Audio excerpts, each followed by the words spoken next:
So, welcome back, good morning. Welcome back to the fourth of this series of lectures. And first of all, I would like to start by thank all the people that in these days are writing me emails and let me do an announcement. I was asked by many people for the notes of this course. Well, I don't think that my handwritten notes are so to say decent enough to be public. But what I can do is a promise in the next future to take these notes and to make them available on my web page. So my personal web page is the following: Giordano Cotti at WordPress.com. I don't promise the notes for tomorrow, not for the next month, but who knows, hopefully for the next future. Okay, so let's start with the lecture of today. By starting, let me do a very sketchy summary of what we did last time. So last time what we did was to introduce the notion of semisimple Frobenius algebras and consequently of semisimple Frobenius manifolds. At the end of the lecture, what we obtained was we were able to attach to any semisimple Frobenius manifold a joint system of differential equations, an integrable joint system of differential equations. And one of these equations, of this joint system, can be interpreted as an ordinary differential equation in the complex domain with rational coefficients, and whose coefficients depends on parameters, and these parameters are points of a Frobenius manifold. So in the lecture of today, I will present a very sketchy summary of the main milestones in the theory of ordinary differential equations in the complex domains and of their isomonodromy deformations. But before doing that, I actually want to start with a comment related to semisimple Frobenius algebras. I left for you an exercise.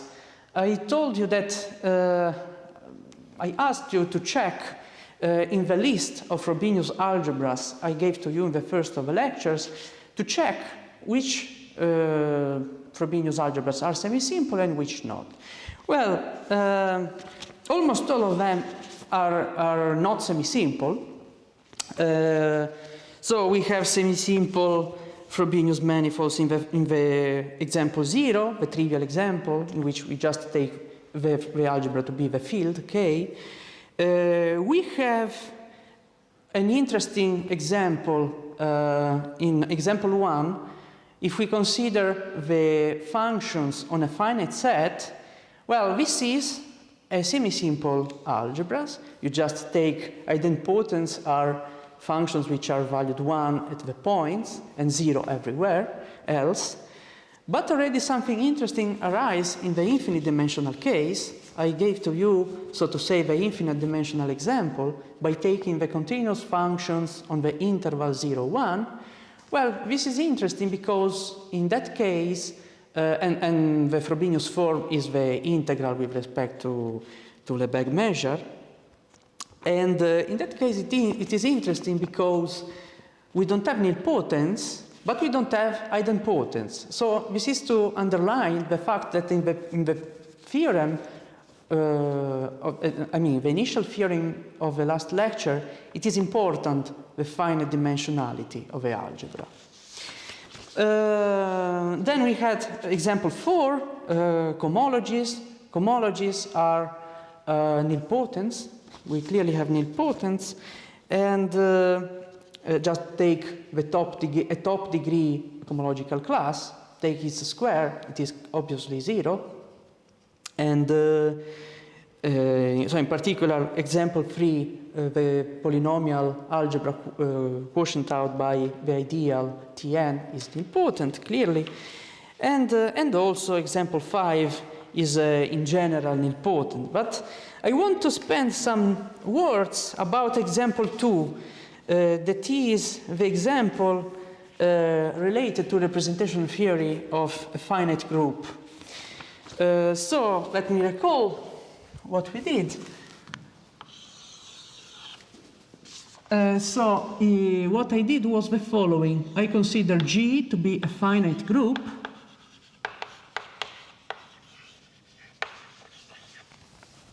And I considered the center of the group algebra with complex coefficients. And I also said that this can be identified with the algebra of class functions of G, that is all functions f from G to C, which are constants along conjugacy classes.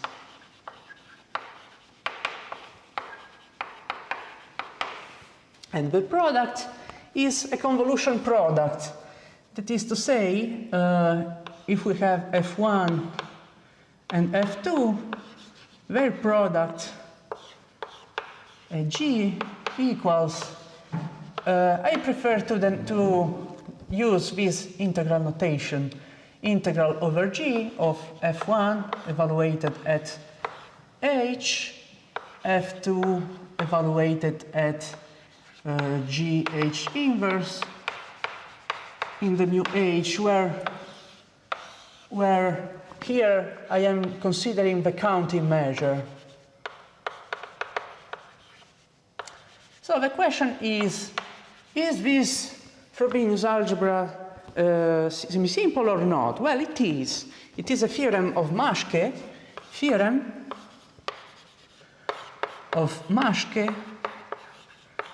of 1898. The Frobenius algebra is semi-simple. This is a semi-simple algebra.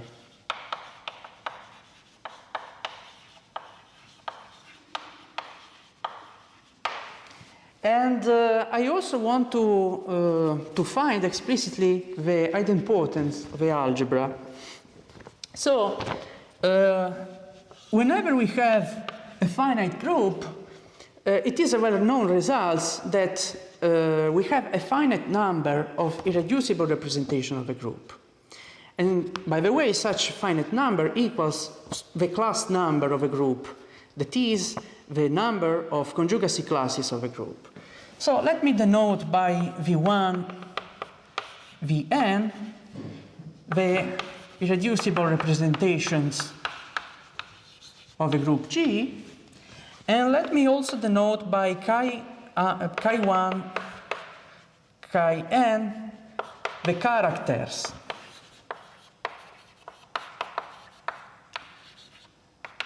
of these irreducible representations. Define the following elements of a group algebra. Pi I to be defined by a rescaling, so to say, of these characters. So dimension of the irreducible representation Vi over cardinality of G times the formal sum of the sum over the elements of a group G of the character Chi evaluated at the inverse of G times G. So this is an element of the group algebra for any I equals to 1 n, and we have the following claim.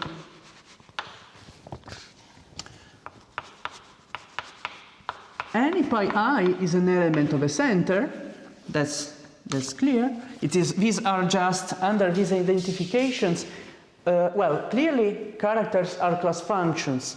So under these identifications, this is just a rescaling of a character, or probably the character evaluated at the inverse. And so we have this. Actually, they define a basis. For this center. And I claim that these are the idempotents. So pi I, using that notation, pi j equals delta ij pi I. And consequently, identity, the unit equals the sum of these pi I. And why it is so? Well, this follows from sure orthonormality relations of characters. Orthonormality relations, which are the following identities. If we consider this convolution product of chi I evaluated at G inverse times chi j evaluated at GH, this equals delta ij chi I evaluated at H over the dimension of VI. So it is just an easy check using sure orthonormality relations that these elements define idempotents for the algebra. And now I want to also to do a different observation. As I said last time, it may happen that many computations may simplify by working with idempotents. I want to give an interesting example of this. It is an example attached, it is an observation concerning two-dimensional topological field theories. If you remember, I defined two-dimensional topological field theories as an assignment to any pair of a surface and its boundary, both equipped with orientations, not necessarily to be coherent between them. We assigned a vector space, finite dimensional vector space, and also a vector. But I also imposed the following, that in case the boundary is empty, then I required the vector space to be just the complex numbers. That means that the corresponding vector is just a number which depends on the topology of a pair. In other words, this object is a topological invariant, a numerical topological invariant of a pair. So I want to consider these topological invariants for closed surfaces attached to an arbitrary group G. I want to see what are these numerical invariants attached. Well, let's start. For example, let's consider a sphere. Let's start with a sphere. We want to compute the topological invariant attached to the sphere. Well, the sphere can be seen as the following. We take two disks and a cylinder,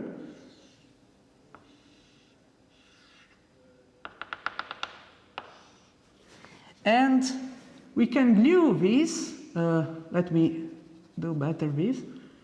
We can glue this disk with a cylinder, and here I choose these orientations. So here it is up, up, down, and down. So in order to glue, you need to have the same orientations in the cycles along which you are gluing. And if you, to the disk whose boundary has an orientation coherent with the orientation of the disk itself, we said that this corresponds to the unit of a Frobenius algebras. And so consequently also here. And here we have a cylinder whose boundary cycles have both orientations which are not coherent with the one induced by the cylinder. So to this we should associate a metric eta. And by factorization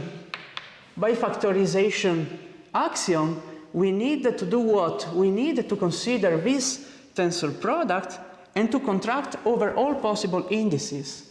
But that means that the number attached to the sphere is what?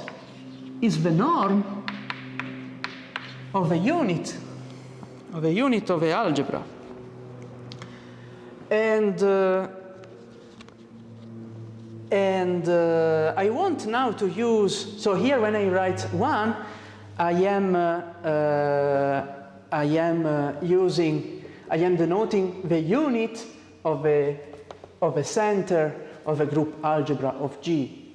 And I can use these relations, and from this we deduce the following, that this number equals the sum of the norms of the idempotents. But this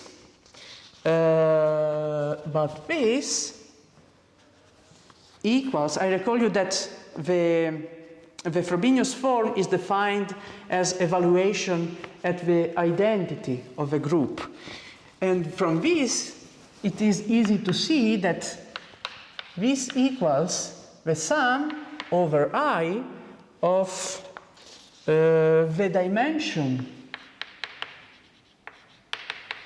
of I to the power 2, the square, over the cardinality of G. I leave to you as a simple check, and it is a well-known theorem that this gives you exactly 1.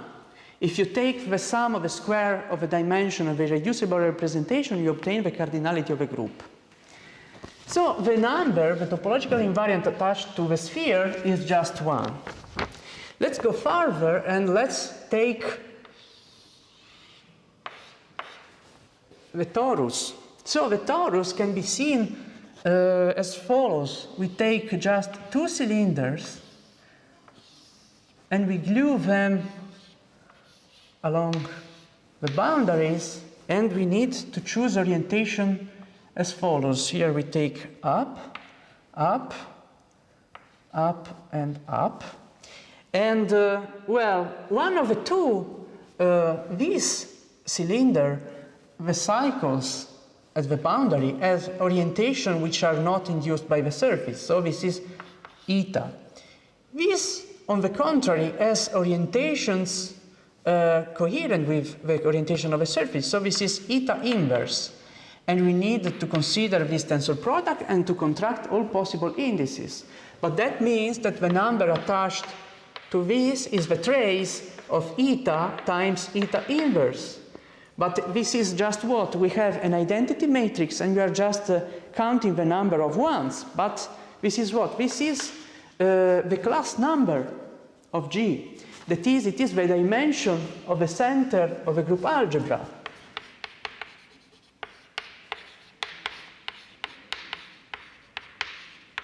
So class number of G. And now let's do a step more. Let's consider a torus with genus 2? Well, in such a case, we can decompose it as follows. We take one cylinder. First I draw the surfaces and then I put the orientations. Then we take a pair of pans.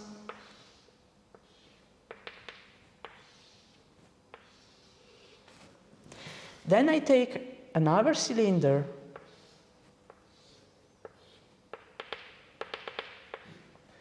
Then I take another pair of pans.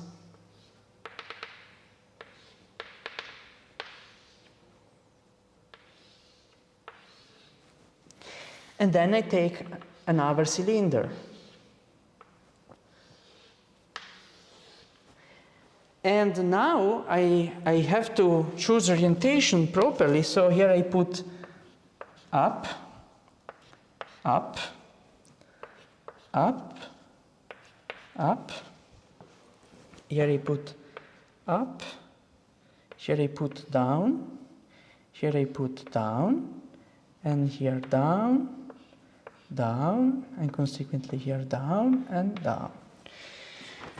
Well, let's see which objects are attached to this. Well, here we have what? Here we have eta inverse. So we have eta inverse. Here we have just, here it is up. Here we have just multiplication. And here we have eta. Here we have another multiplication, and here we have eta inverse. So we are taking this tensor, and now we should contract over all indices. Well, we could do this in an arbitrary basis of a Frobenius algebra, and we could do this in an arbitrary basis of a Frobenius algebras, and so in arbitrary basis,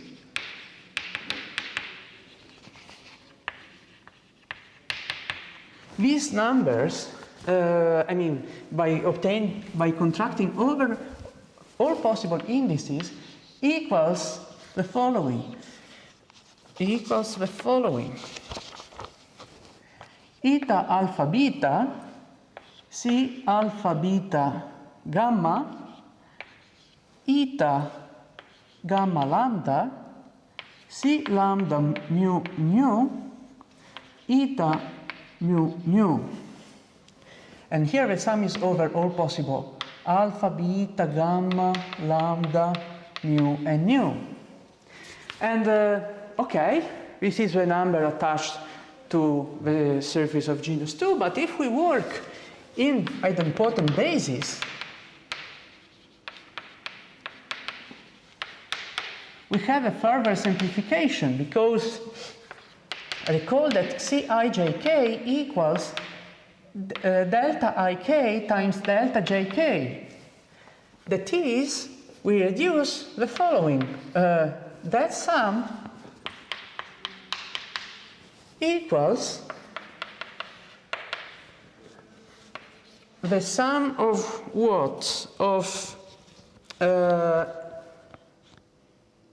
eta pi I inverse times eta pi I times eta pi I inverse, which is the sum of the inverse of a square of the norms of the idempotents, and this equals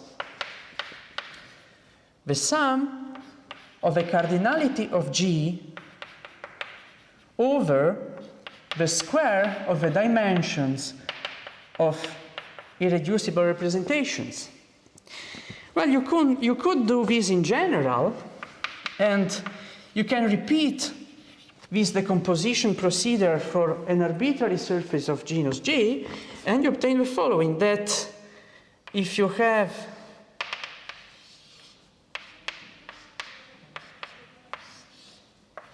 genus G, the number attached to this equals the sum over all possible irreducible representations of a cardinality of G to the power G minus 1 over dimension of a reducible representation Vi to the power 2G minus 2. But actually, I could do a slight modification of a product.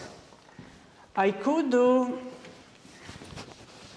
a small modification, and I leave to you as an exercise to check the following results.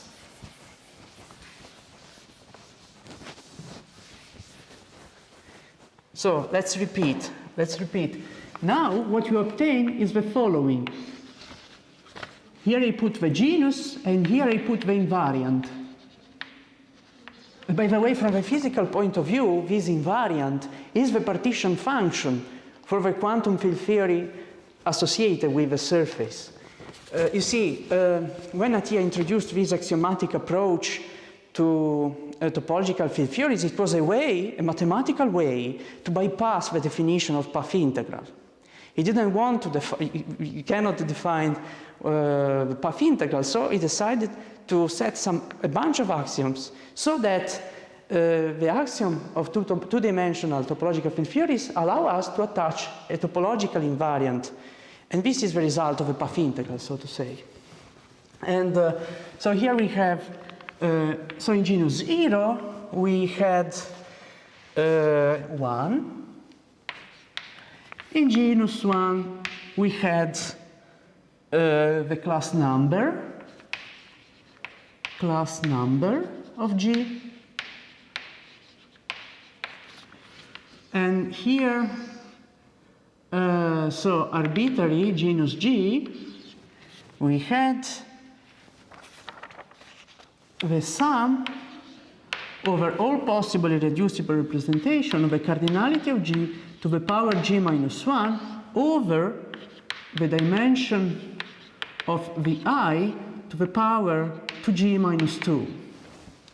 But I could do the following modification. So modification of a Frobenius structure of a product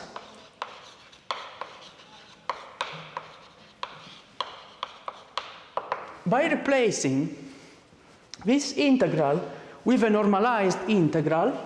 So replace integral over the group with normalized integral over the group.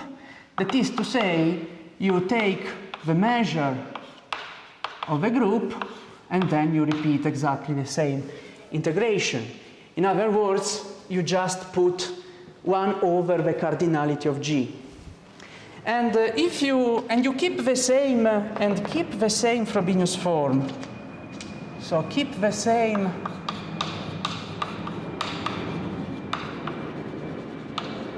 Frobenius form, evaluation at 1.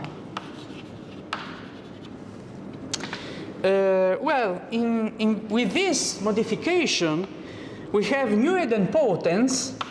The new idempotents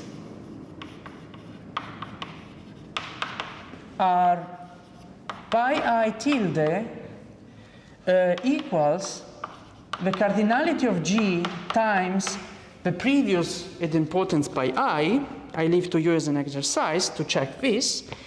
And now the norm of pi I tilde square, the square of a norm, which equals the value of the Frobenius form evaluated at pi I tilde, equals the dimension of VI square.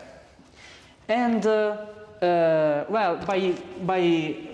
with this slight modification of the product, I am changing the Frobenius algebra, in fact, and so we should expect a change in these invariants, indeed, we have, you can check by doing exactly the same computation with these new structures, that these normalized numerical invariants are the following. Normalized numerical invariants are the following. Again, here I put the genus G. Here I put the numerical value of invariant. And here, here genus G0, the sphere. Now, with this modification, before we had 1, now we have the cardinality of G. When the genus is 1, we still have the class number of G. You can check. In genus 2, we have the sum over 1 of the inverse of the squares of a dimension of irreducible representations.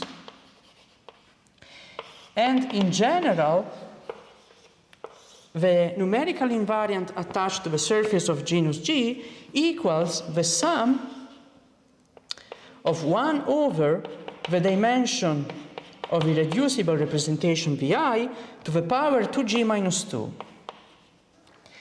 Now, following Attia, it would be very tempting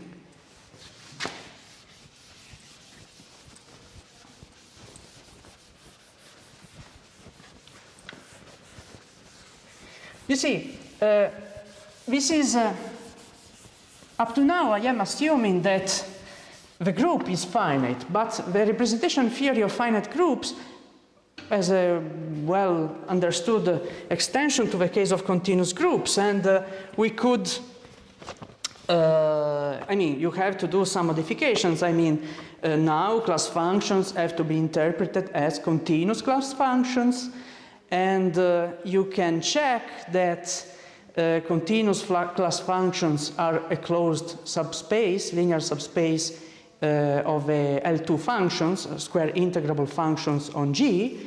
I can replace the measure, the counting measure, with the R measure of a group, and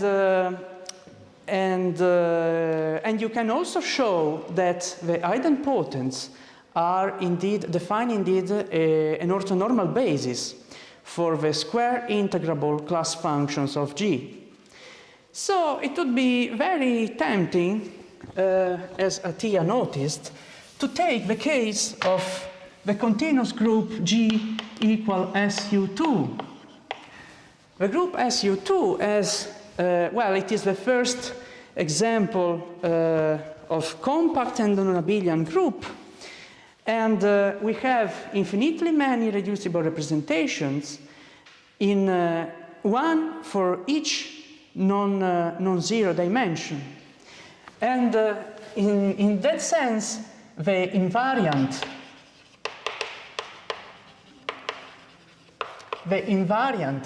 attached to the surface of genus G would be the following, would be the sum. I am using this formula, I replace dimension of Vi by n, so n, the sum from 1 to infinity of 1 over n to G minus 2. This is a special value of a Riemann zeta function, which equals 1 over 8 pi square, 2 pi 2G minus 2 over 2G minus 2 factorial times the Bernoulli number, absolute value Bernoulli number to G minus 2. However, notice the following, that this series is divergent for G equals 0 and G equal 1. And this corresponds to the fact that now we have infinitely many conjugacy classes in the group SU2, and also that that cardinality of a group is infinite, or if you prefer, now the algebra, our Frobenius algebra, is without unit. Because now, with respect to the convolution product, the unit is given by a Dirac delta function, which is not in L2. So this is to say what? This is to say that it would be extremely interesting to develop a theory of infinite dimensional, of topological field theories in 2 dimensions already, such that to a pair sigma, the sigma, you associate an infinite dimensional vector space. As Adia said, it is, such a generalization, such a modification of the axioms is more, so to say, requires a more serious work because, for example, as you see now, we lose unit for the algebras. I am personally, I don't know, I am not aware of any so to say, work in this direction. If in the audience there are people who are experts, I am sure there are, who knows results in this direction, I would be very interested to know this. Okay, so this was a remark before starting the lecture of today.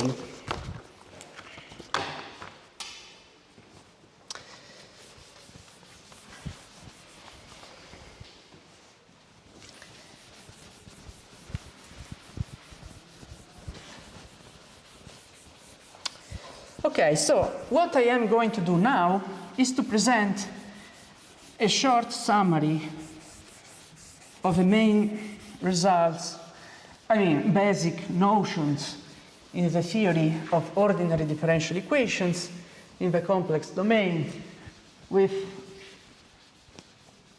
rational coefficients. Here.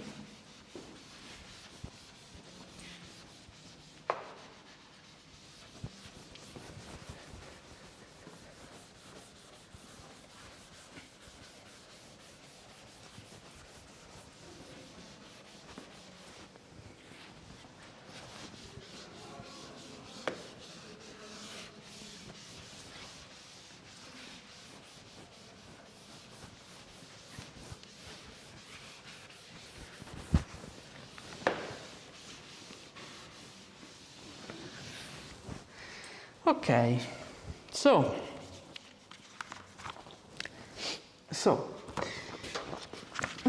last time, again, I repeat, what we did was to attach to any Frobenius manifold a system, a joint system of the differential equations of the following form.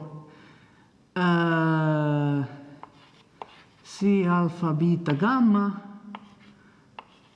here beta, gamma, and the z c beta equals u beta gamma minus 1 over z mu beta gamma times c gamma. And I want now to study equations of this kind. Linear ODEs in complex domain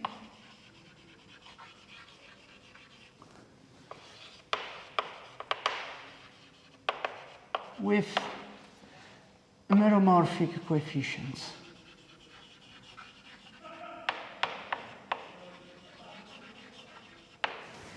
So more in general, you can consider the following.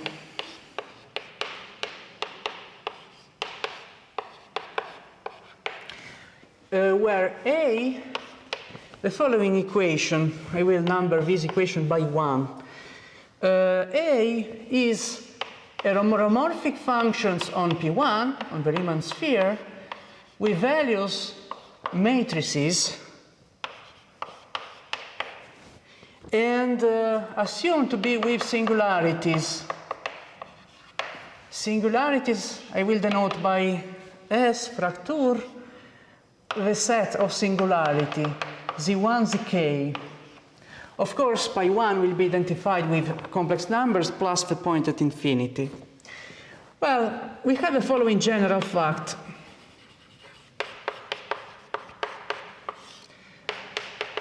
Fix a point Z0 in the complement of the singularities of a coefficient. Fix an invertible matrix with complex entries, and fix also a path in the fundamental group of the complement of the singularities based at the fixed point Z0. Okay, so if I color in blue a singularity, a set of singularities, so these are Z1, Z2, Zk, and here I have my fixed point Z0. Gamma is, well, one can show that if I consider a sufficiently small disk centered in Z0, there exists a unique fundamental system of solutions of equation 1 whose value at Z0 equals the fixed matrix Y0. Moreover, one can also show that such a solution, the germ of this solution, can be analytically continued along the path gamma, and moreover, if we consider the analytic continuation of this function along this loop, when we arrive at the same point Z0, we obtain a differential function. But both are solutions of the same linear equations, so they must be related by, they define two different bases of the same linear equation. They must be related by the multiplication of a matrix. This is a monodromy matrix. So we will denote by Y gamma of Z, or also by Y evaluated at gamma Z. This will denote the value at the point at the value of a function Y defined on this disk after analytic continuation along the path gamma. And we will have the following, that Y gamma Z equals the original value of the function Y at Z times a matrix which is constant, is easily seen to be just a constant matrix with respect to Z, and such a matrix depends only on the homotopy class of gamma. So we have this morphism pi 1 of the complement of sigma based at Z0 with values invertible matrices n times n, and we have this homomorphism of groups. I need to consider the inverse of this matrix, and this is a morphism of groups, and the image of this morphism is called the monodromy group of the differential equation 1. And actually, as you see here, I did many choices. I fixed Z0, I fixed Y0. But what you can show is that the conjugacy class of a monodromy group is independent of a choice of a point Z0 and the solution Y0. Okay, so now what I want to do is the following. I want to start a study of the behavior of solutions near singularities. But before doing that, I want to introduce some classifications for singularities of a differential equations. And I will introduce two different classifications. So singularities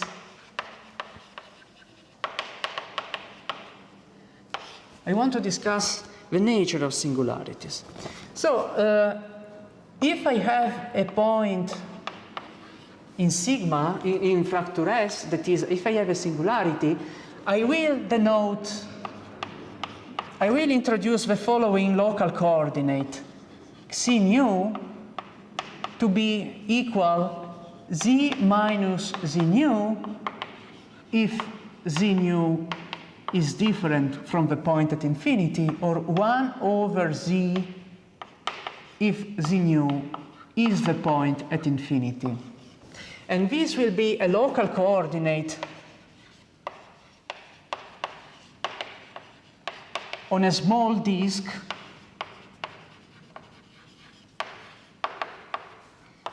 d nu centered at z nu minus z nu. Okay, I want to introduce a first definition. I will call a singularity of one regular if any solution, any fundamental system of solution of equation has at worst a polynomial growth in any sector with vertex in the singularities in U. So by the way, here let me write somewhere the moral of the story. The moral of the story is that, maybe let's write in a different color. Azzurro va bene, okay. So the moral of the story is that in general solutions of one are well defined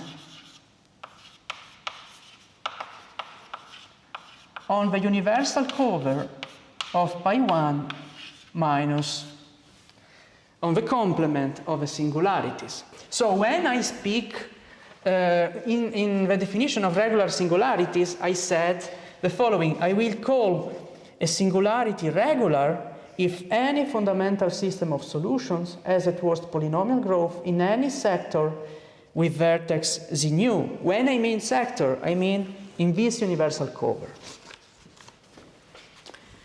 So z nu is regular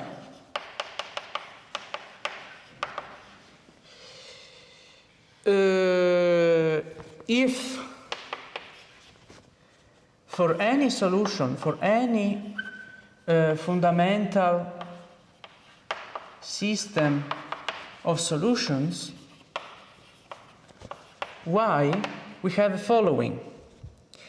For any alpha and beta in R,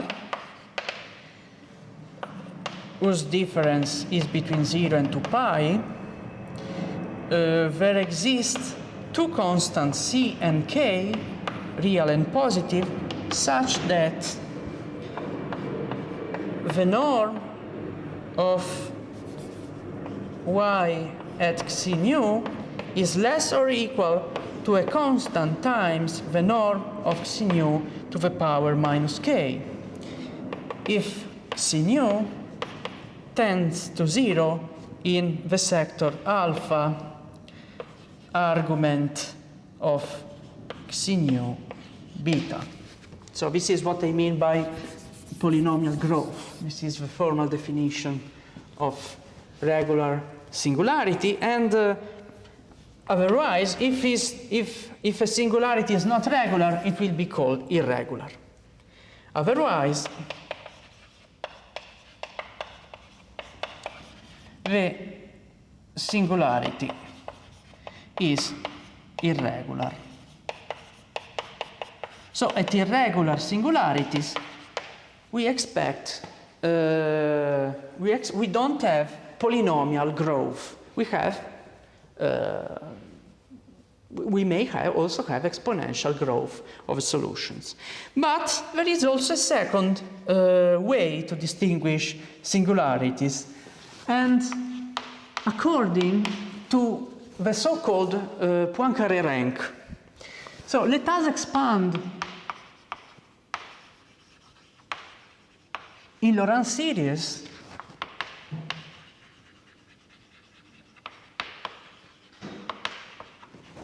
the coefficient matrix AZ of the equation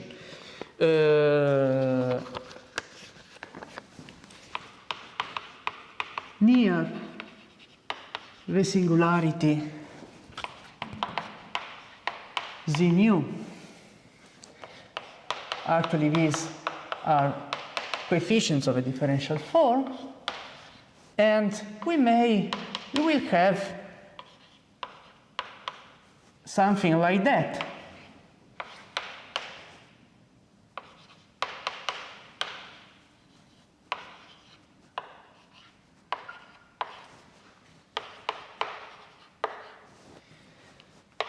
For Z in the nu minus Z nu. Well, so in other words, the coefficients will have a pole at the singularity xi nu, and we will call such a number R nu the Poincaré rank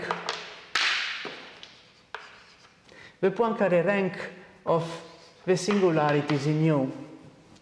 If the Poincaré rank is 0, then the singularity will be called a Fuchsian singularity. We have a result, a lemma known as Sauvage lemma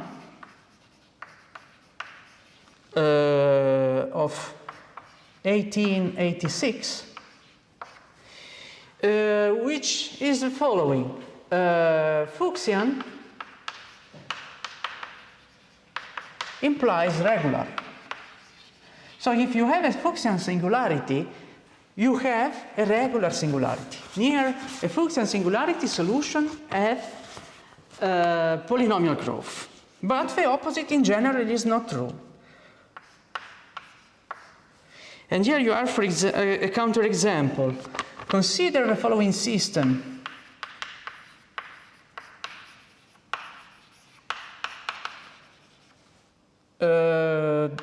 The y over the z equals 0, 1 over z squared minus 1 over z times y. And 0 is a singularity of Poincaré rank 1. So 0 is singularity of Poincaré rank 1.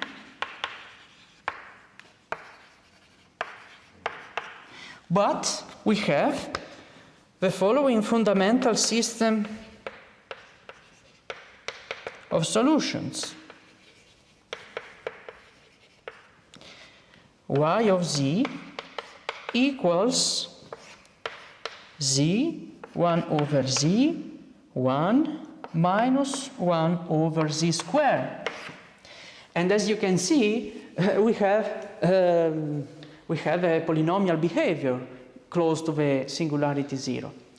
So in general, what you can say is that, and indeed one can prove that if you have a regular singularity, there always exists a meromorphic gauge equivalence which transform the given system to a different system in which that singularity is Fuchsian.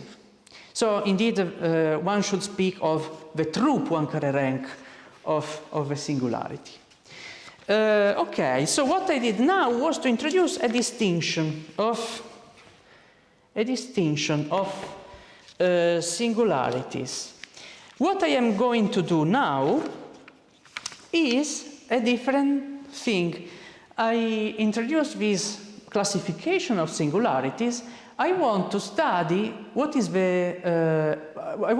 results of existence of formal solutions and analytic solutions in the vicinity of a Fuchsian singularity or an irregular singularity of Poincaré rank greater than 0. Maybe it's better to do a pause. Yeah.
Okay, so welcome back.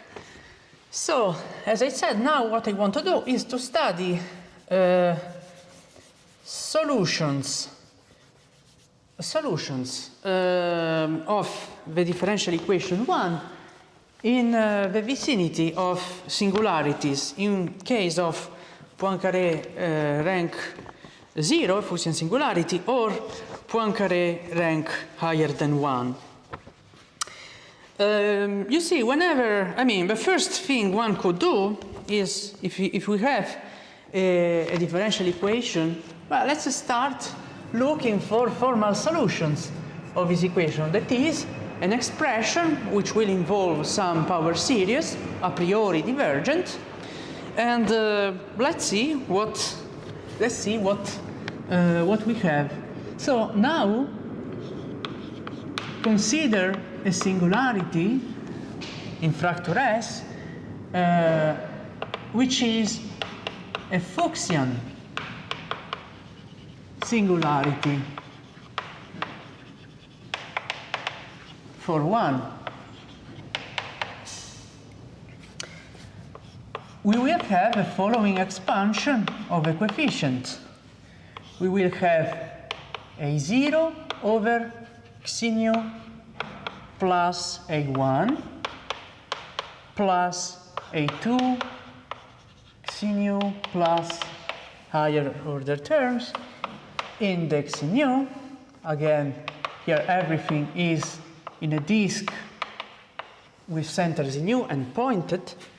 Well, we have the following theorem. The first fundamental theorem due to Poincaré, Dulac, and also Levelt. I don't remember the exact history of this theorem, but for sure all these people discovered the following fact. There exists formal fundamental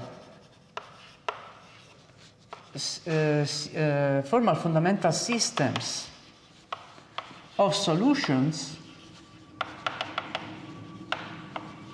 of equation 1 in the following form, of the form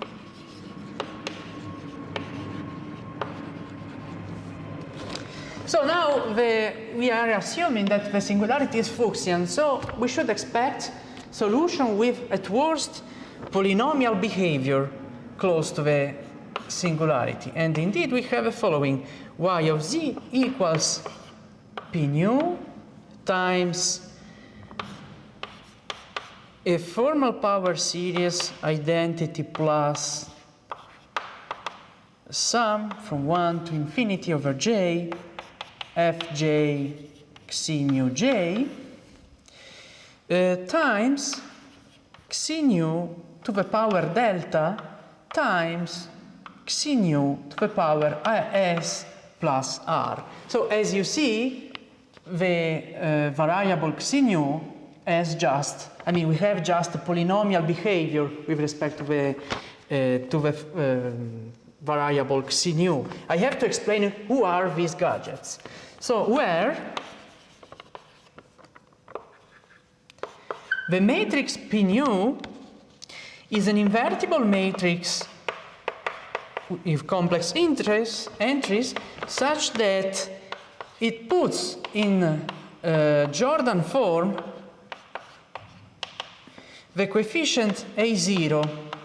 So this coefficient is put in Jordan form. I will call by lambda 0 the Jordan canonical form. And we have this power series. I will call this series by f of xi nu. So f is a power series in xi nu, a formal power series a priori, with coefficient matrices. Delta is a matrix with complex entries, which is diagonal. with integer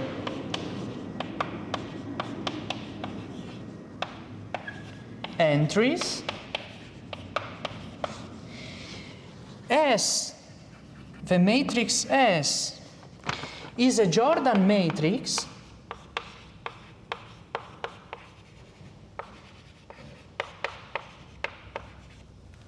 so we have elements along diagonals and in the upper diagonal with eigenvalues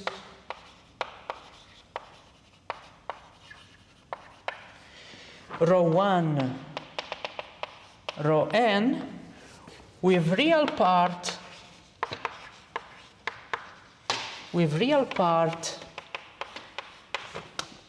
between 0 and 1. 1 is excluded. And then we also have the following relation: delta plus S equals the canonical form, the Jordan form of A0. So we have this constraint. And finally, the matrix R is an nilpotent matrix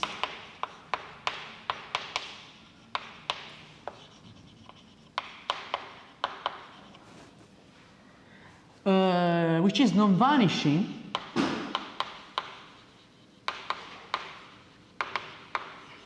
only if sum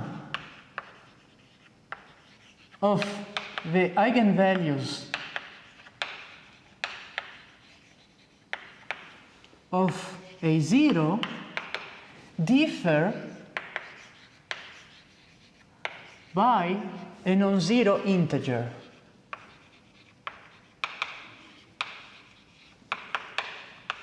So in other words, this is a resonant case, resonance.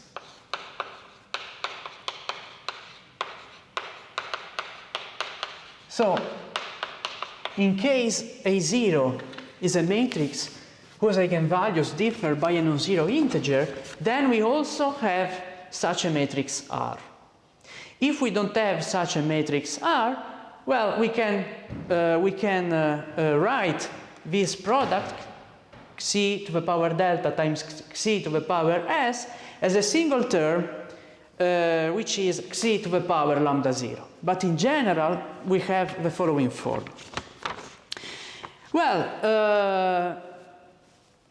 how to prove this theorem? Well, a PUR main proof is the following.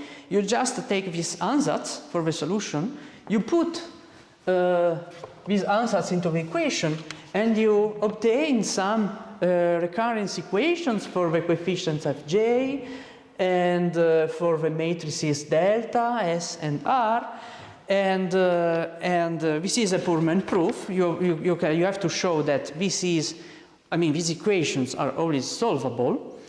Of course, it is a PUR main proof because it is not particularly deep as a way. A more deep way to look at such a system is the following. One should interpret this term as a gauge, a formal gauge, such that if you consider if you apply this gauge equivalence to this equation, you obtain a simpler differential equation whose fundamental system of solution is given by this one. And so this is indeed the way in which these people arrived at this result. They were looking for normal forms of equations to which reduce a given one.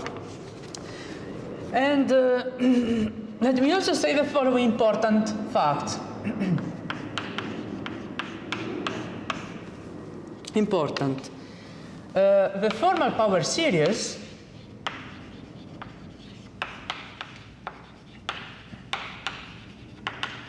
F is actually convergent. And you can prove this by using the fact that the singularity is Fuchsian.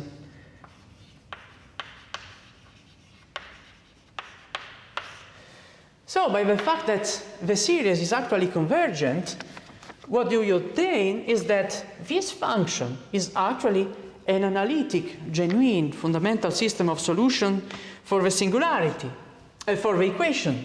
And we also have the following remark. If gamma nu is a loop, a simple loop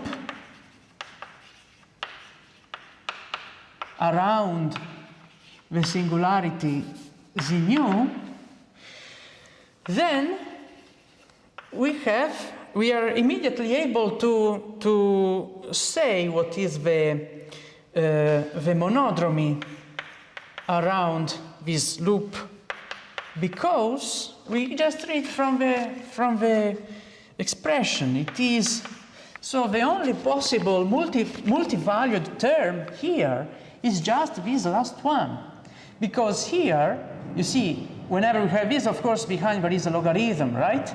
But here delta is a matrix with integer entries, so we don't have monodromy, and the only monodromy comes from that piece, and from that it follows that the monodromy matrix equals the exponential of 2 pi I times the sum of S and R. So for this reason, S and R will be called the local monodromy data.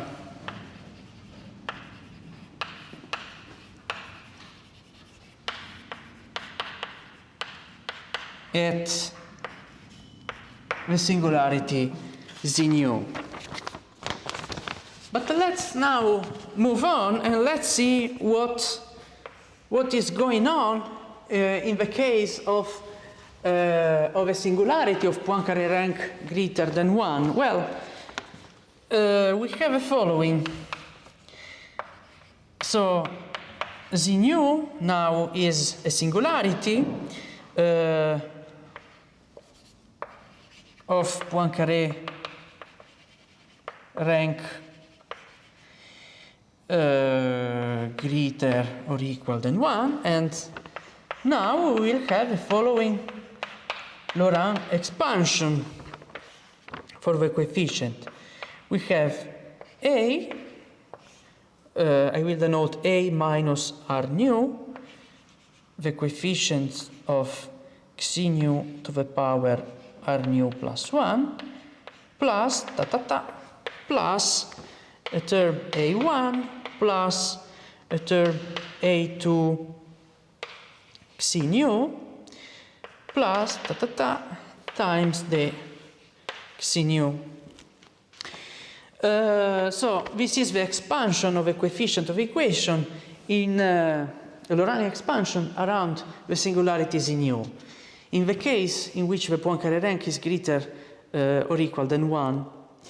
And in this lecture, I will consider just the generic case. So today I will assume the following.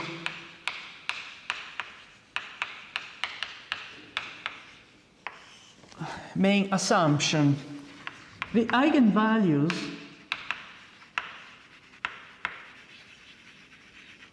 of a matrix A minus R nu are pairwise distinct.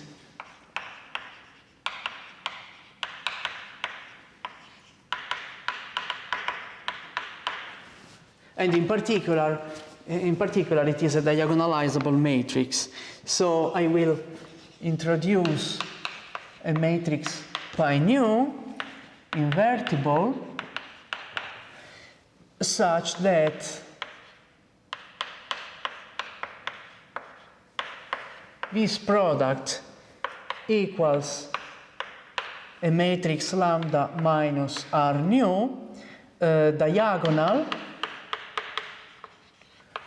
with entries lambda 1, lambda n, pairwise distinct. Well, under such a fundamental main assumption, we have the following theorem. It is a similar theorem to this one, but in the case of Poincare rank greater than 1. Well, in general, we should not expect, we don't have anymore, in general, a polynomial behavior, but, for example, and consequently, for example, we can look for formal solution with exponential behavior, in which we also have exponential terms. And indeed, the following holds true. A theorem due to Okuhara, Turretin, and Levelt again, yeah. So, under the main assumption, there exists an important point. Here, notice the following. This is an existence theorem, but I never said that solutions of this form are unique. Indeed, you can show that you have freedom in these numbers, in these matrices delta and S plus R, and in this power series. Moreover, even if you fix delta, S, and R, you still have freedom in this power series. So all these ambiguities should be properly described. I don't know if I have the time to explain all the details, but keep in mind, I will use it at a certain point, I will mention that. So, but in this case, we have a stronger result. We have an existence and uniqueness result. So there exists a unique formal fundamental system of solutions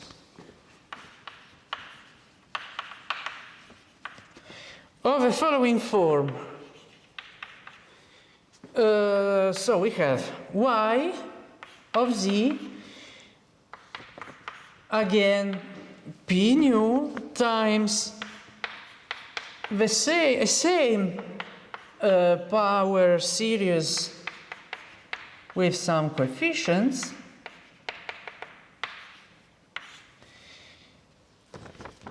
times an exponential, again, the term xi lambda 0, remember, xi lambda 0 is the same term to which these two combine in the case of non-resonance is. So it should not be so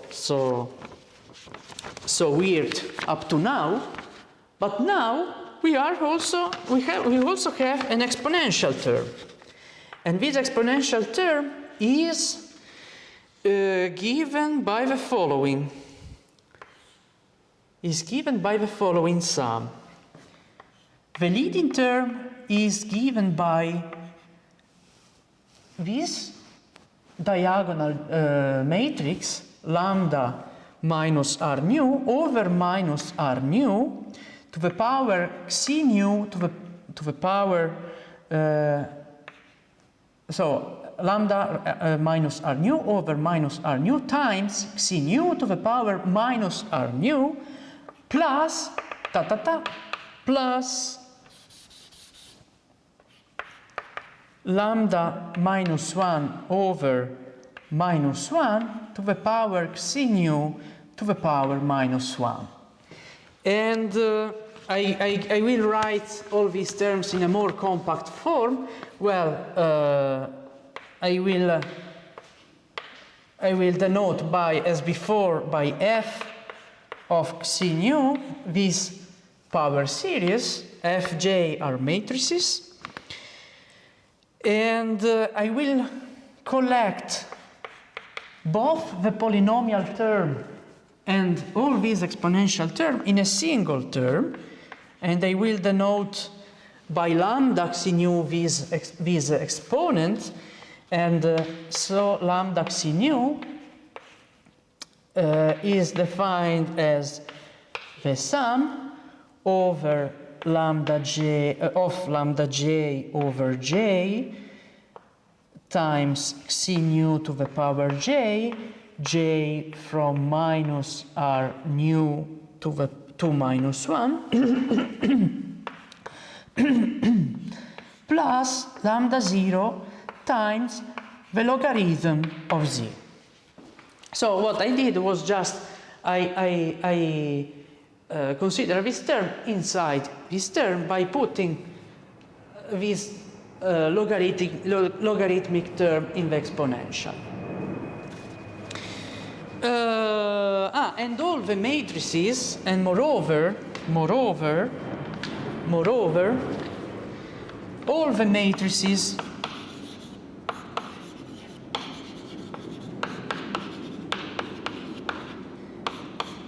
lambda j are diagonal.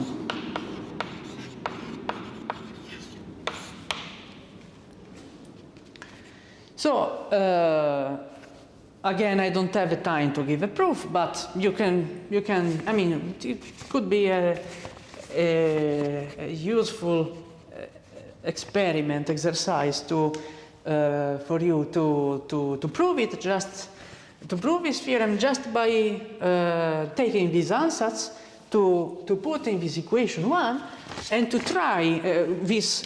I mean, you impose the validity of equation 1 and you obtain a system of recursion equations for all the gadgets here, the fj, lambda 0, and all these further coefficients. And it is a very good exercise to check that you can always solve in a unique way these recursive equations.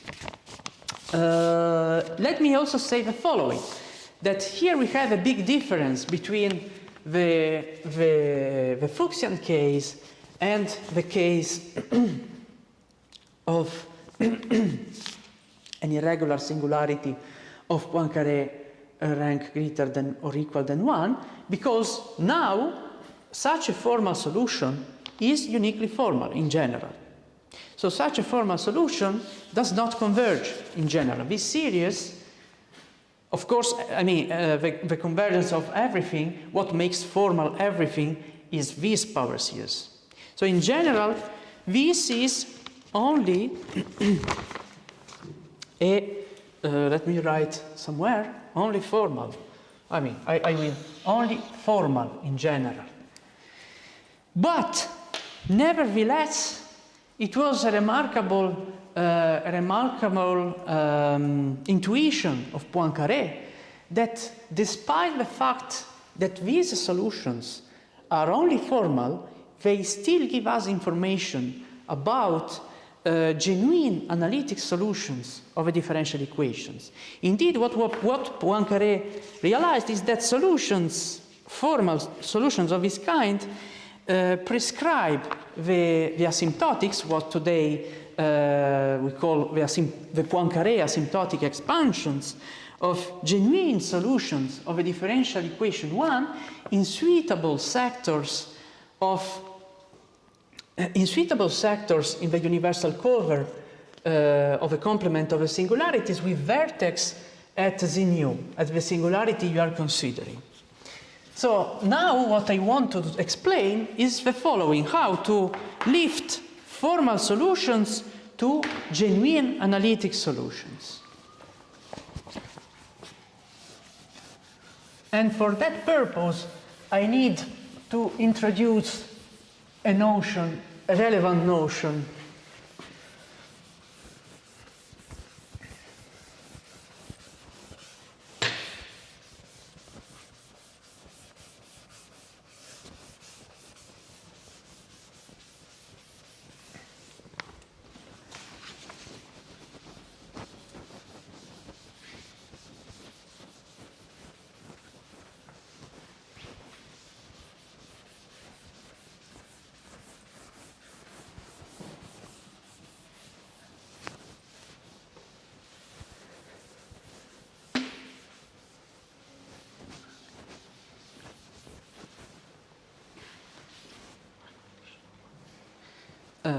here.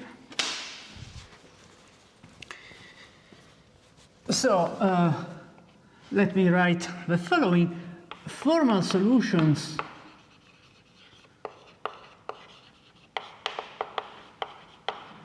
above represent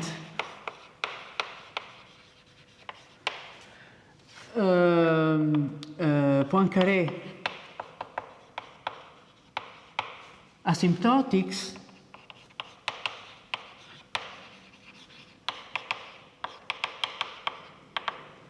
of genuine solutions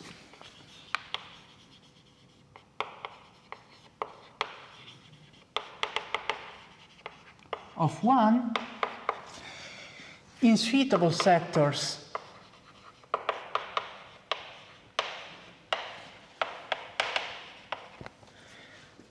with vertex z nu. And in particular, let me consider the following lines. So let's look at the leading term of this exponential term.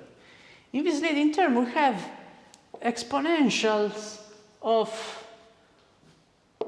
these eigenvalues, lambda I times xi nu to the power minus r nu. And well, we can consider all the exponentials of these forms. So we have exponential of this form, lambda I xi nu minus r nu for I 1 to m. And we may wonder, you see, these are just complex, functions in the disk, in a sufficiently disk of centered at z nu, and we may wonder what is the comparison between the growth of these inside the disk. And in particular, we may wonder what is the behavior, under which what are the loci inside the disk for which one of these relations hold, where I and j are different. That is, we would like to understand in which zones of a disk an exponential dominate or is dominated by another one. Well, this problem led us to introduce the following loci. We can consider the rays in the disk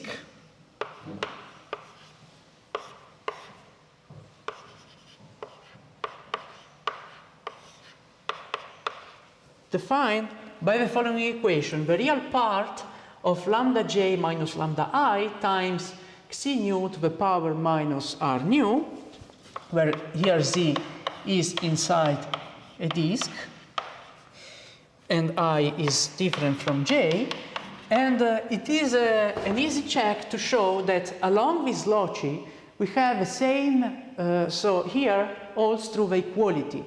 We have the same absolute value for this exponential.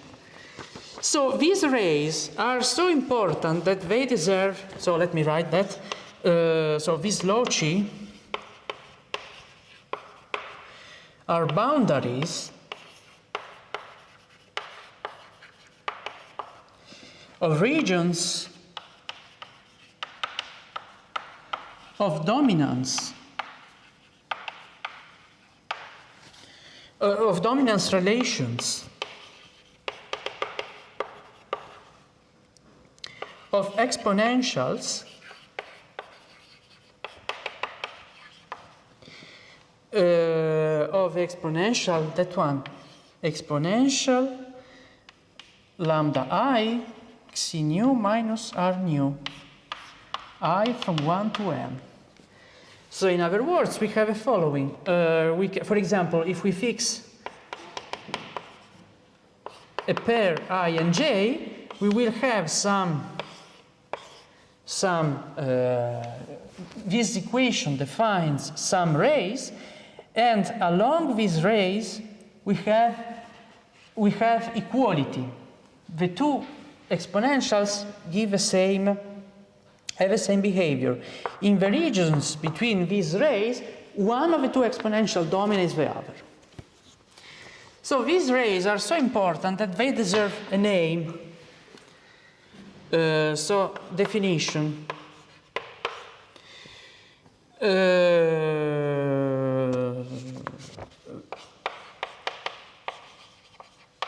These are called Stokes rays, and the sectors, now I will explain in details, are called Stokes sectors. So for each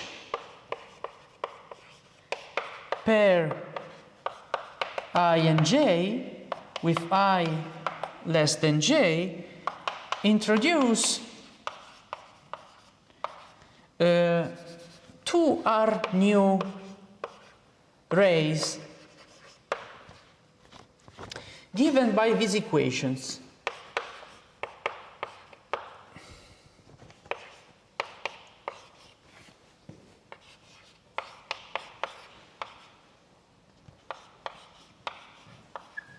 So these are rays in the puncture disk defined by the equation argument of xi nu equals 1 over R nu times argument of, probably it's better to write up there because here I fear it is not readable. So I introduce these rays Rijl Z in the puncture disk such that the argument of xi nu equals 1 over R nu argument of lambda j minus lambda I plus pi over R nu times L plus 1 over 2, and L is a number which goes from 0 to 2R nu minus 1.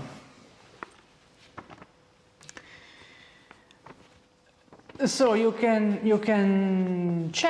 do this check that along these rays this holds true, this identity holds true, and these are rays. So here we have a disk. This is the nu, and remember that here we also have pi 1 minus the singularity universal cover. And let me denote by capital pi the projection, the canonical projection we have, and the rays Rijl, and each connected component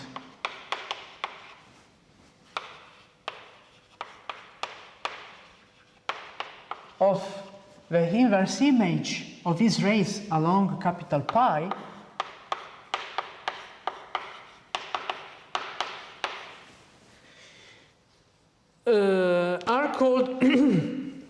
are called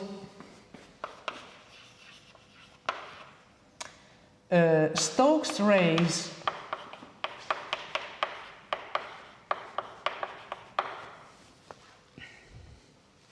associated with the irregular singularity xi nu of equation 1. Moreover, I give also the following definition. Each sector in the universal cover of a complement of punctures containing exactly exactly one Stokes ray from the family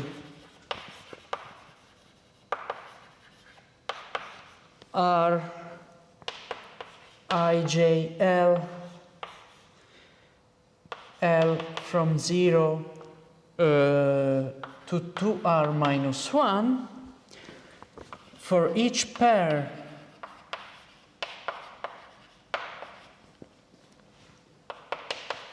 Ij, I less than j, is called a Stokes sector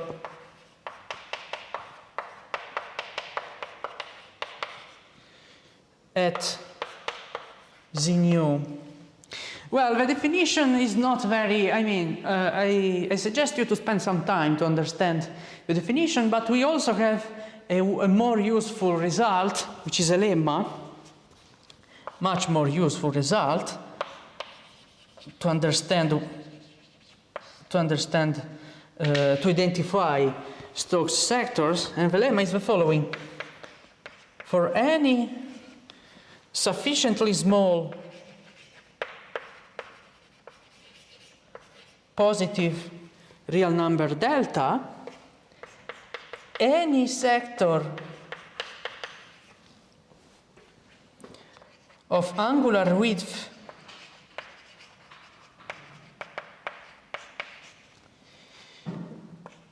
pi over r nu plus delta is a Stokes sector.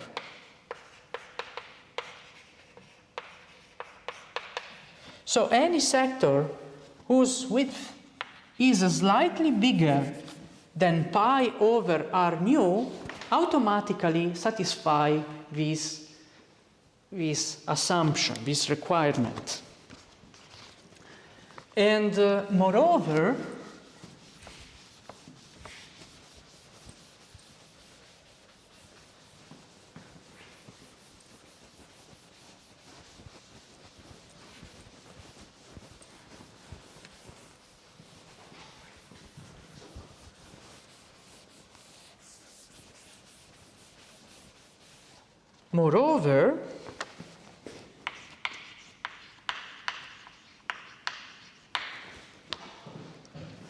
if S is a Stokes sector,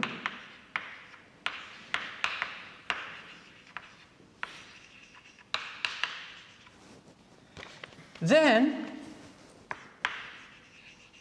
also the rotated sector Sj, to be defined by the rotation e to the power square root of -1 pi over r nu j minus 1 times s for j from 1 to 2 r nu are Stokes sectors. So if we have a Stokes sector, we can rotate this sector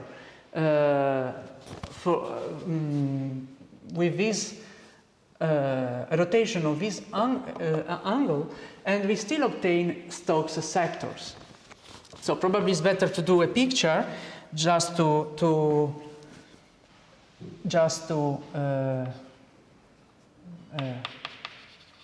understand what is going on. So let me consider the case. In which case z nu is infinity and the Poincaré rank is equal to 1, which is actually the case we are interested in attached to Frobenius manifolds, as you can already see from the equation of last lecture. And so we have the rays the Stokes, and assume also that, so for example, assume that fracture S is just equal to 0 and infinity. So we only have a further singularity at 0. And well, we can draw, assume this is 0. You can check that now Stokes, we will have some Stokes rays here.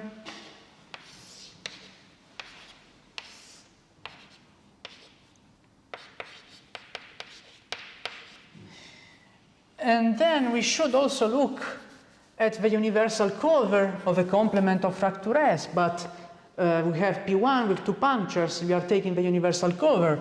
This is just the Riemann surface of a logarithm. And I am just explaining how to interpret these notions.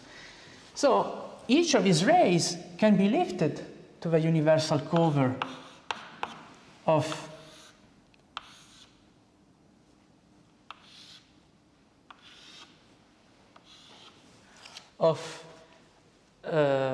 C star, and by the definition I will call Stokes rays any of the connected components of the pre-image of these lines on the plane, and I will call, and according to this lemma, whenever I consider a sector whose width is slightly bigger than pi, that is a slightly enlarged half plane, this automatically is a Stokes sector according to this lemma. Okay, so this is the picture one should always, on which in this course we should focus on. We have two singularities, because recall our equation is the z xi beta equals u beta gamma minus 1 over z mu beta gamma xi beta. And you can write this in matrix notations. Last time I did a mistake in the very last thing I said. So if you write this in matrix notation and we want xi to be a column vector, then here I need to put u transpose minus 1 over z mu transpose xi. And what I can do is to consider a gauge. I can introduce small y to be given by eta times xi. That is, I am doing what? I am raising an index. Xi was a differential 4. Now I use the metric to raise an index. So I am considering the vector field associated. There is a musical isomorphism, right? And if you use this gauge equivalence plus the fact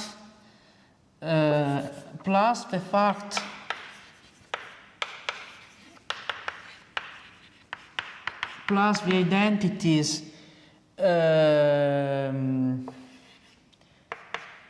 u transpose eta equal eta u and mu transpose eta equals minus eta mu, which are the same equations I wrote last time. I said that u is self-adjoint with respect to eta, and mu is skew self-adjoint with respect to eta.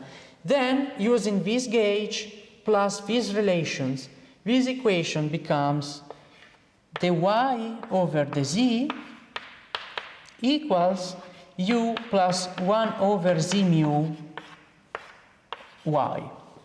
So, but this is to say what? This is to say that these are gauge equivalent. I usually prefer to work with this, with vector fields. we have only two singularities, one at 0, which is a Fuchsian singularity, and another one you can check at infinity. For checking that, you need to do the change of coordinates and to look at the expansion of the coefficients, and you will see that you will have the leading term will be minus u over z tilde square, where z tilde is 1 over z. And so this is the picture you should keep in mind for attached to the case of Frobenius manifolds. We have two singularities, 0, infinity, at infinity Poincare rank 1. So we will have a bunch of Stokes rays. These Stokes rays will be given by eigenvalues of the operator u, which are canonical coordinates. And I will call each of these rays Stokes rays, also the counter image of them, and any Stokes, any sector in the universal cover of C star of width, angular width slightly bigger than pi, will be a Stokes sector. But having introduced this notion, I have a time to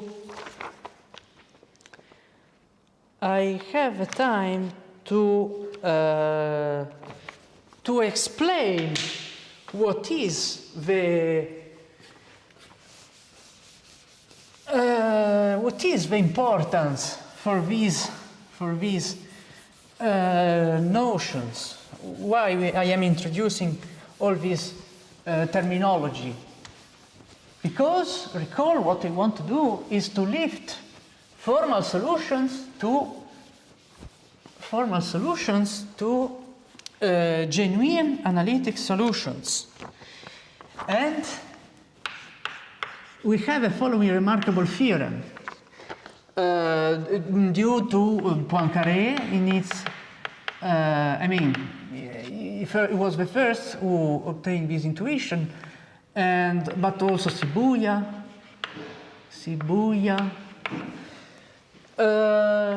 So let Z nu be a non-Fuchsian, an irregular singularity of Poincare rank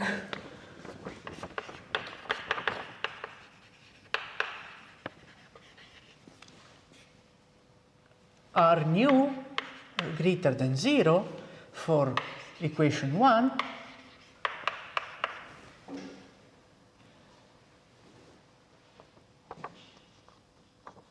And again, we assume we are always under the main assumption.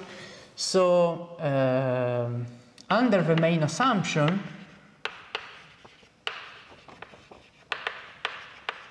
of above,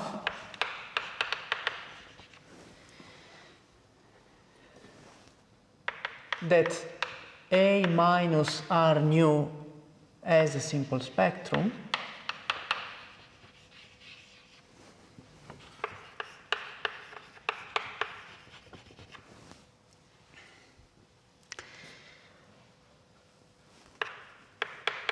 if S is a Stokes sector,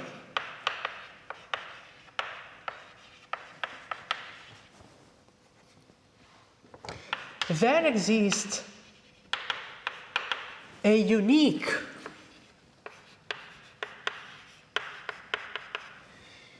fundamental system of solutions yz of 1 such that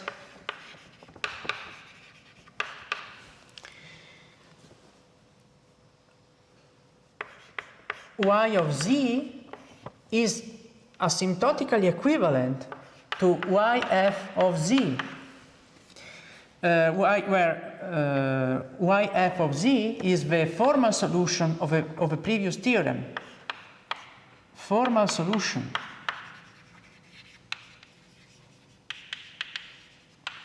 of previous theorem.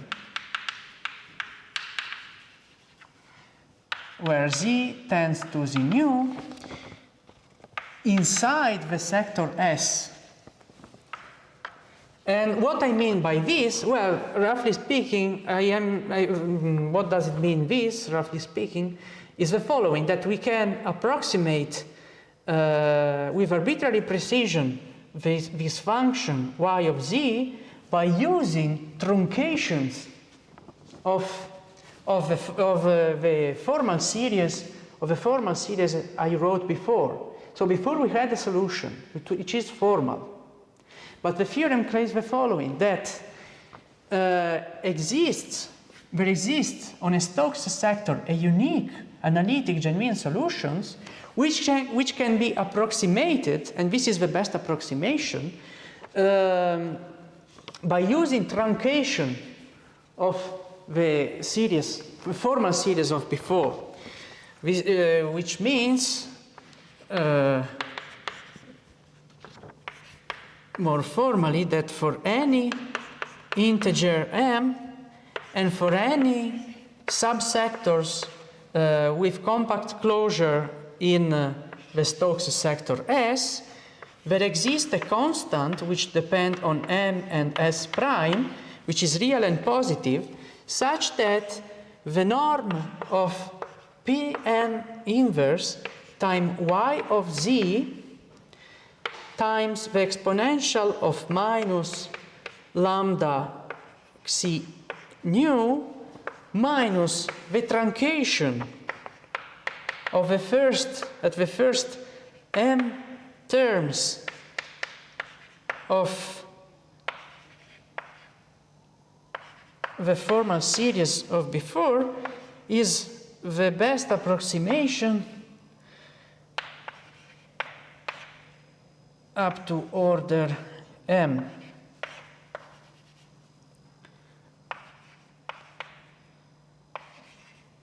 Inside, so we have the following also here f0 is the identity. F0 is the identity.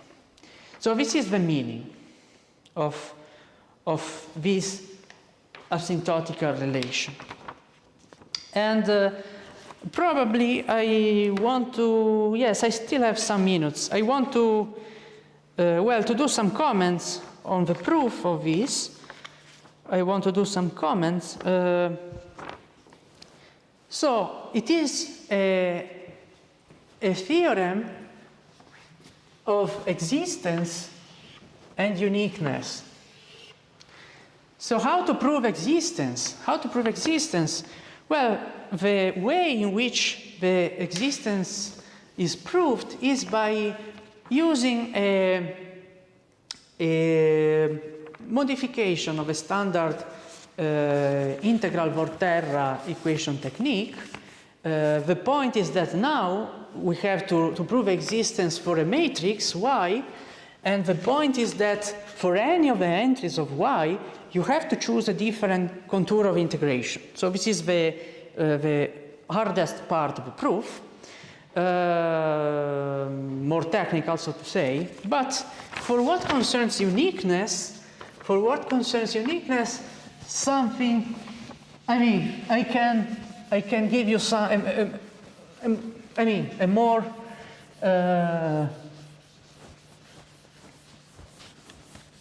a more clear explanation of what is going on. And which also let you understand why it is important to work on a Stokes sector.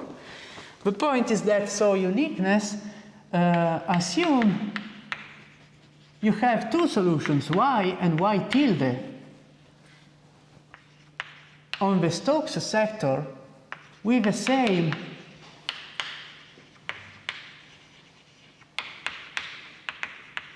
Poincaré asymptotic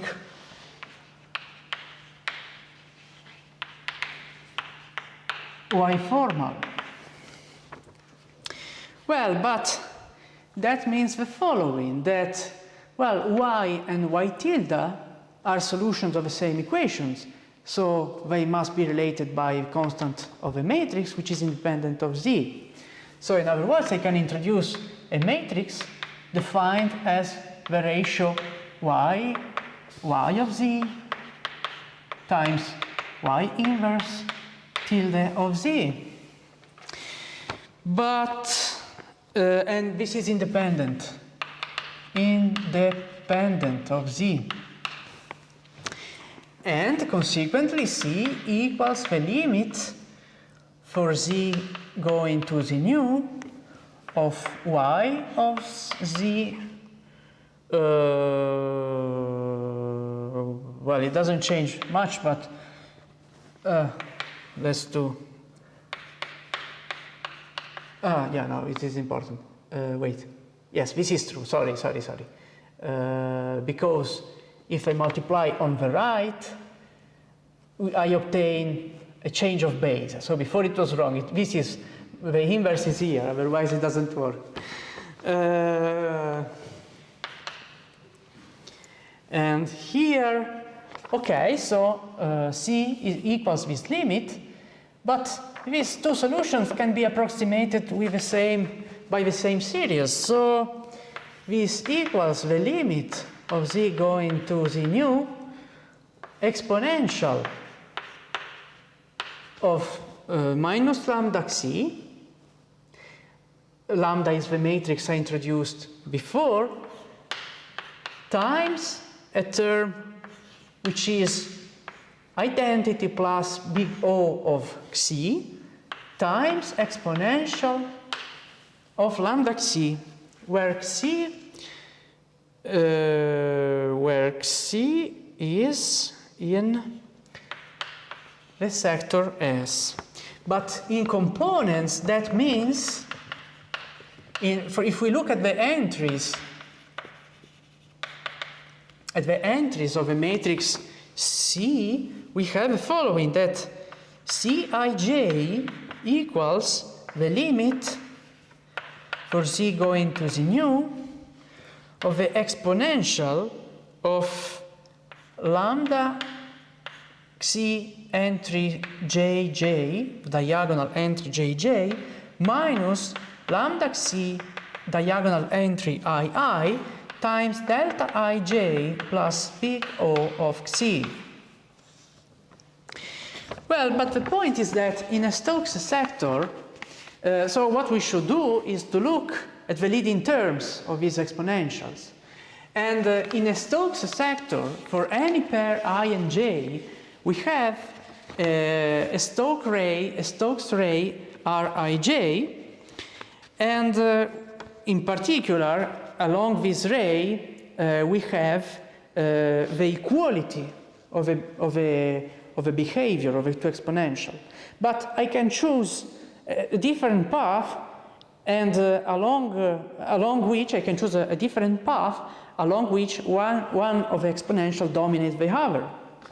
And so, for example, we can choose a path terminating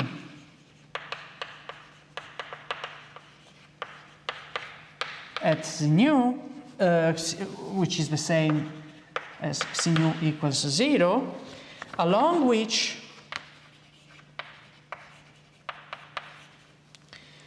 the real part of lambda xi jj minus lambda xi ii is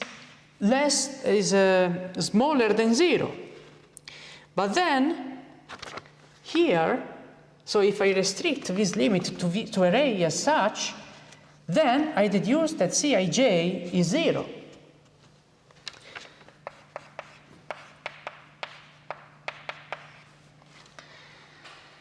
And I can repeat this argument for any I and j different. And moreover, it is obvious from this relation that if I and j are equals, this term disappears, and we have delta ij. So, in other words, it is clear that Cii equals 1. But that means that the matrix connecting the two solutions, y and y tilde, is the identity. And so we have uniqueness. Okay, so I think that for today is a natural point at which to stop. And